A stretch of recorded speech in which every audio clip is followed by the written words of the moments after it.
Ben pleaded, his eyes wide and puppy dog desperate. No, Ben. Why should I tell her? Van, ever the opportunist, piped up, because girls can say that kind of stuff without having to come across like all they care about are looks. He then paused, a genuine smile softening his features as he looked at Reba. By the way, you have been looking hot lately.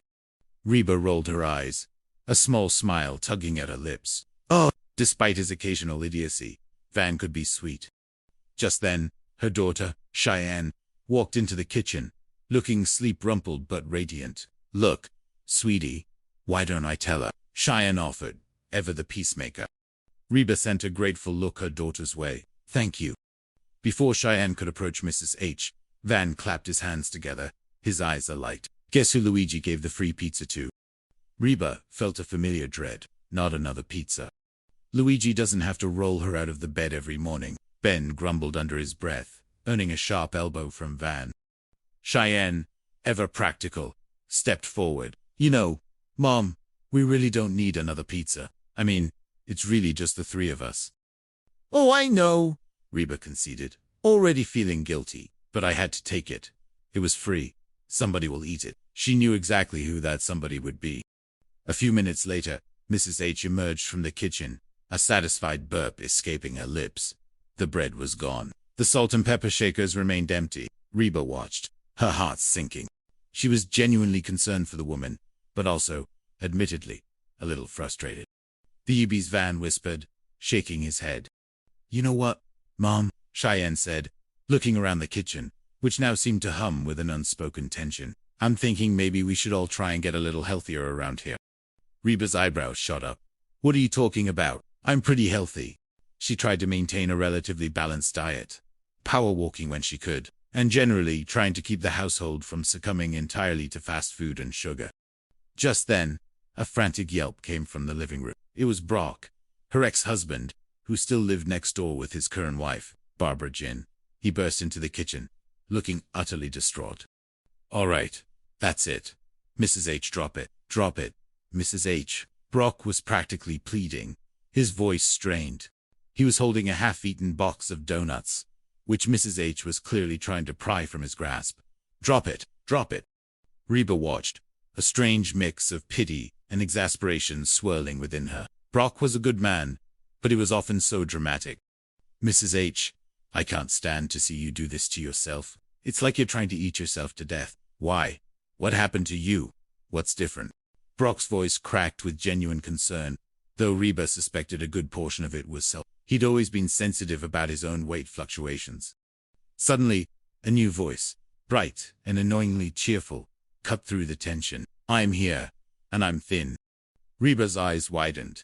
She knew that voice. It was Barbara Jean. She hadn't seen her best friend in weeks, not since Barbara Jean had embarked on some new health kick. Reba had heard whispers, of course, but nothing could have prepared her for the sight that now greeted her. Barbara Jean stood in the doorway, a vision of sleek-toned confidence. Her hair, usually a wild, unruly mop, was now styled in a sophisticated bob. Her clothes, once baggy and forgiving, clung to her newly slender frame, highlighting curves Reba hadn't known she possessed. She looked different, not just thin, but transformed. Yeah, thin is as thick and dumb as one, Van muttered under his breath, earning a sharp glare from Reba.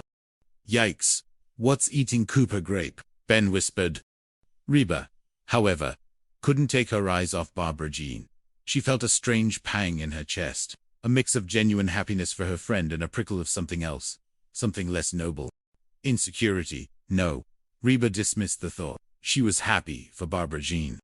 Just then, Reba's youngest son, Jake, wandered in, rubbing the sleep from his eyes. He blinked, then pointed at Barbara Jean. Look at that. They look like the number 10. He was referring to Barbara Jean's new figure, of course. Reba winced. Kids, no filter. Oh, thank God it was just a nightmare, Reba mumbled, half to herself, half to the universe. She closed her eyes for a moment, wishing she could rewind time to a simpler, less complicated morning. But when she opened them, Barbara Jean was still there, still radiating her newfound thinness and confidence. I'm here, and I'm thin, she chirped again, clearly enjoying the attention. And the nightmare continues. Reba muttered under her breath, a wry smile playing on her lips. She loved Barbara Jean, truly, but this new, effervescent version of her best friend was going to take some getting used to. Little did Reba know, this was just the beginning of a transformation that would shake not only Barbara Jean's world, but Reba's, Brock's, and indeed, the entire fabric of their intertwined lives. Chapter 1. The Perils of Free Pizza and Unseen Changes. Reba Hart was a survivor. Her roots were planted deep in the fertile, if sometimes rocky, soil of life's challenges. A single mom who worked through hard, loved her kids, and never stopped. With gentle hands and the heart of a fighter, she navigated the daily currents of raising a family in a world that often felt like it was spinning too fast. Her life was changing fast, but who she was, at her core, was who she wanted to be, or so she told herself. The morning after Mrs. H's great donut escape, Reba was in the kitchen, not making pancakes, but something far more virtuous. The worry of the blender was a jarring contrast to the usual clatter of frying pans. "Hey, Mom, you making some pancakes?" Jake asked, his eyes still heavy with sleep, drawn by the promise of sugary goodness. "No," Reba replied, pouring a vibrant green concoction into 3 glasses. "I'm making everyone a power smoothie, and this afternoon, I'm taking a power walk." She presented the smoothies with a flourish, a hopeful glint in her eyes. Van, ever the cynic, eyed the green liquid with suspicion. "Power walk. I don't forget your power cane." Reba shot him a look. "Van, that is not nice." Cheyenne, always quick to defend her mother, chimed in. "If Mom does aerobics, she could shatter her hip." Reba sighed, a familiar weariness settling over her. Her attempts at healthy living were often met with good-natured teasing, but today, she wasn't in the mood. She pointed a finger at both of them, a glint in her eye that promised retribution. "And yet, in the blink of an eye, I could make you both homeless." The threat, though delivered with a hint of humor, effectively silenced them. Reba smirked. Sometimes, a little motherly intimidation was necessary. Just as the tension in the kitchen began to ease, the front door burst open. "Hey everybody, I'm here, and I—" Reba didn't even let her finish. She knew exactly what Barbara Jean was going to say. "Oh, shut up and have a donut." She pushed the box of donuts, miraculously salvaged from Mrs. H's klooches, across the counter. Barbara Jean, however, barely glanced at the sugary offering. She was too busy radiating. "Oh, Reba, you're not still trying to lose weight by drinking those power smoothies, are you? Jordan, my trainer, says that those are loaded with hidden carbs." Reba felt a prickle of annoyance. Barbara Jean, with her newfound slimness, had also acquired a new, slightly preachy demeanor. "Barbara Jean, I am all for adopting a healthier lifestyle, but seriously, I mean, there has to be some sort of..." Reba trailed off, noticing Van and Ben, who had been quietly sipping their smoothies, were now openly staring at Barbara Jean. "Will you stop staring at her?" Reba snapped, feeling a protective surge for her friend, even if her friend was currently being a little insufferable. Van blinked. "What? We've been staring at her for like the past 2 hours." "Well, she's pretty," Ben offered, a dreamy look on his face. Reba scoffed. "I'm pretty." "Well, of course you are," Van said quickly.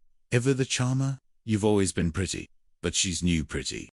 Reba's jaw tightened. "Oh, Van, that is such a funny story you can tell to your next wife." The words were sharper than she intended, a reflection of the subtle sting his comment had inflicted.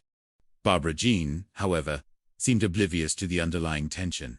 She turned to Van, her eyes sparkling. "So, Van, you really think that I'm new pretty?" Van, ever the tactless one, grinned. "Oh, yeah, you're like a bleached-out Halle Berry." Barbara Jean gasped, a delighted laugh escaping her lips. "Thank you." "You're welcome." Van, clearly pleased with himself, then turned to Cheyenne, who had been silently fuming. "I'm gonna go make some calls." He disappeared, leaving a trail of uncomfortable silence. Cheyenne, her face a mask of hurt, turned to Reba. Reba felt a familiar ache in her heart. She knew how much Cheyenne valued Van's opinion, and his thoughtless comment had clearly wounded her.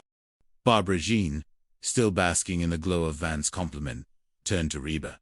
"So, Barbara Jean, yeah, is it true that, when you lose a bunch of weight, you, want to do, bounce kebab. Reba's eyes widened, a blush creeping up her neck.